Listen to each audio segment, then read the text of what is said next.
दोस्तों, जून 2020 गलवान में इंडिया और चाइना की झड़प के बारे में आप सभी को तो पता ही होगा। और हाल ही में एक न्यूज़ भी सामने आई है कि उत्तराखंड के बॉर्डर के समीप चाइना डिफेंस विलेज बना रहा है। और ये बात भी हम सबसे छिपी नहीं है कि समय समय पर इंडियन एंड चाइनीज सोल्जर आपस में बॉर्डर में झड़प करते हैं। लेकिन दोस्तों, ऐसा क्यों कि चाइना बार बार इंडिया के बॉर्डर्स पर डिस्टर्बेंसेस पैदा करता रहता है? इसके पीछे कई कारण हो सकते हैं, और इसमें से सबसे पहला कारण है चाइना की economic and military super power बनने की महत्वाकांक्षा। और चाइना ये दुनिया के मेजर ट्रेड रूट्स पर कंट्रोल करके अचीव करना चाहता है, क्योंकि चाइना को ये पता है कि जो भी देश मेजर ट्रेड रूट्स पर कंट्रोल करेगा वही आगे जाके आर्थिक महाशक्ति बनेगा।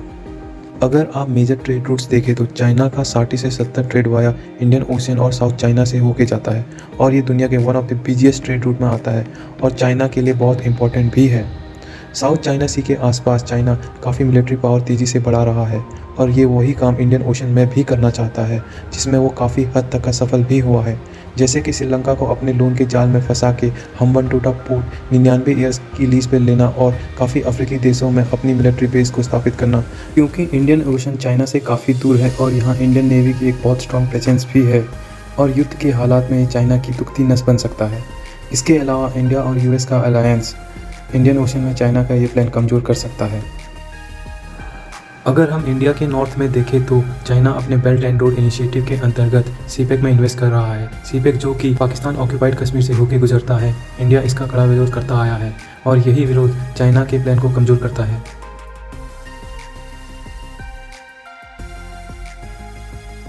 वैसे तो दोस्तों, चाइना की जीडीपी इंडिया से काफ़ी बड़ी है और चाइना दुनिया का मैन्युफैक्चरिंग हब भी कहलाता है।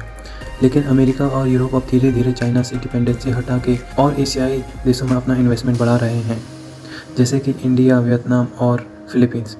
क्योंकि इंडिया एक स्ट्रॉन्ग इकनॉमी है और इंडिया के पास टैलेंट पूल और रिसोर्सेज भी हैं, इसलिए अमेरिका और यूरोप इंडिया में अपना इन्वेस्टमेंट बढ़ा रहे हैं। अगर दोस्तों फॉरेन कंपनी चाइना से शिफ्ट होकर इंडिया आती हैं तो ये चाइना की इकनॉमी के लिए एक बहुत बुरी खबर है। इसलिए चाइना इंडिया के बॉर्डर्स पर डिस्टर्बेंसेस पैदा करके फॉरेन कंपनीज़ को ये दिखाना चाहता है कि इंडिया एक इन्वेस्टमेंट के लिए सेफ प्लेस नहीं है। इससे चाइना का मार्केट दुनिया भर में और इंडिया में बना रहेगा।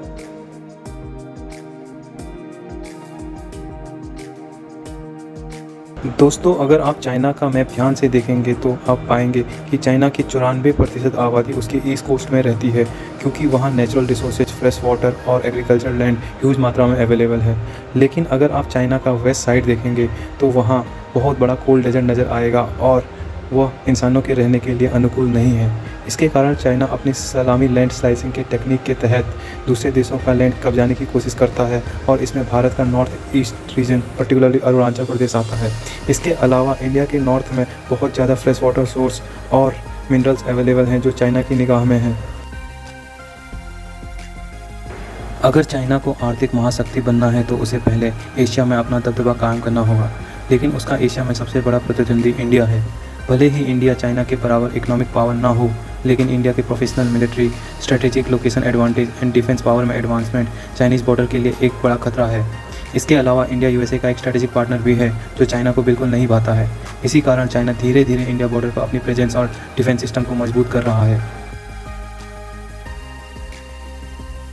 दोस्तों, इंडिया चाइना रिलेशन में आपकी क्या राय है, कमेंट्स में बताइए। और अगर आपको ये वीडियो पसंद आई हो तो लाइक एंड सब्सक्राइब जरूर करिए।